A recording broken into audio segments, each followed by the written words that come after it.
In the high-stakes world of Hollywood ensembles, where camaraderie often masks the grind of long hours and intense emotions, a Resurfaced interview from March 2024 has cast a subtle shadow over the otherwise unbreakable bond of the Stranger Things cast. Millie Bobby Brown, the breakout star who first enchanted audiences as the telekinetic 11 at just 12 years old, found herself in a moment of unscripted candor that hinted at underlying frictions with her on-screen father figure, David Harbour. The exchange, light on the surface but loaded with nuance, unfolded during a promotional chat about her impending wedding to Jake Bon Jovi, yet it peeled back layers of the complex dynamics that simmer beneath the show's supernatural facade. The interview, conducted by MTV, began innocently enough, with the journalist injecting a playful twist into discussions of Brown's nuptials, set to occur just 2 months later in May. Imagining a Stranger Things-themed ceremony, the reporter suggested Brown gliding down the aisle to the haunting strains of the show's iconic score, a nod to the series' cultural footprint that has spanned nearly a decade. Brown, ever the good sport, leaned into the fantasy with infectious enthusiasm. She envisioned herself with her signature shaved head from earlier seasons, channeling Eleven's fierce determination, paired with a bold black and red color scheme that evoked the Upside Down's eerie palette.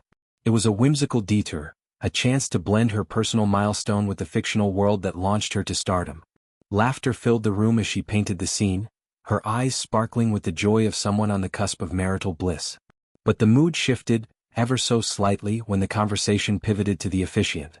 "Harbour is officiating," the journalist proposed, referencing David Harbour's portrayal of Jim Hopper, the gruff yet protective police chief who has been Eleven's steadfast guardian through Hawkins' myriad horrors. Brown's response was immediate and telling, a squint of her eyes, a pause that hung in the air like an unspoken question. "Yes," she replied, the word drawn out with a reluctance that belied the affirmative. It was a micro-expression, the kind that trained eyes catch in post-production edits, but in the raw vulnerability of live dialogue, it spoke volumes. Then came the awkward laugh, a reflex to smooth the edges, a bridge back to levity. "I don't know how I feel about that." "Sure," she backtracked, her voice threading hesitation with forced cheer. This fleeting discomfort wasn't isolated. It echoed the deeper currents reported in the wake of the interview's revival. Before the cameras rolled on the 5th and final season of Stranger Things, a chapter poised to wrap the saga of Demogorgons, Mind Flayers, and teenage rebellion, Brown allegedly lodged a formal complaint against Harbour.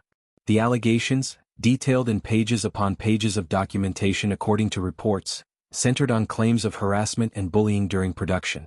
Crucially, sources emphasized that no sexual impropriety was involved, framing the conflict as one of professional boundaries blurred by the intensity of set life.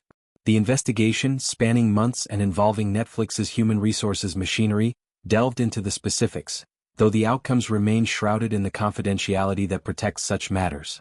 What emerged publicly was the image of Brown filming her scenes for the series finale, shot between January and December 2024, with a personal representative by her side, a silent sentinel ensuring her comfort amid the emotional weight of closure. Harbour's character Hopper has always been a pillar for Eleven, evolving from a reluctant ally to a surrogate father whose sacrifices underscore the show's themes of found family. Off-screen, their real-life rapport has been a cornerstone of Stranger Things press tours, with Harbour often playing the avuncular role, dispensing wisdom and dad jokes to his younger co-stars. Yet, this alleged tension suggests the pressures of longevity, a production that began when Brown was a child prodigy and has now carried her into womanhood, navigating fame's treacherous waters.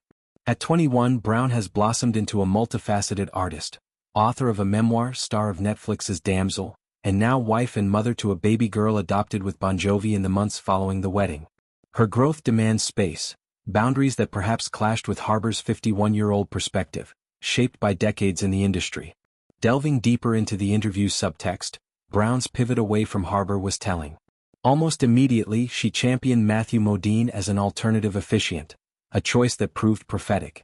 Modine, the 66-year-old actor behind the chilling Dr. Martin Brenner, the paternal experimenter who once tormented Eleven in the labs of Hawkins National Laboratory, stepped up for the real ceremony.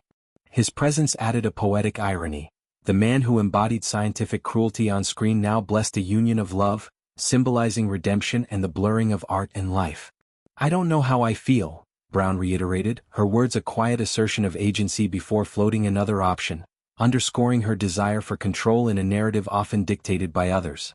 The Stranger Things set, A sprawling universe of practical effects and adolescent angst, has always been a pressure cooker.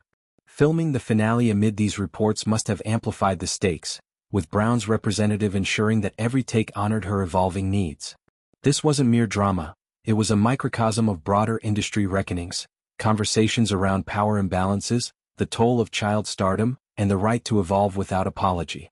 Brown's journey from buzzcut 11 to a poised young mother mirrors the arc of many young stars, from the Brodus of E.T. to the McConaugheys of their formative roles, each grappling with the ghost of their breakout selves.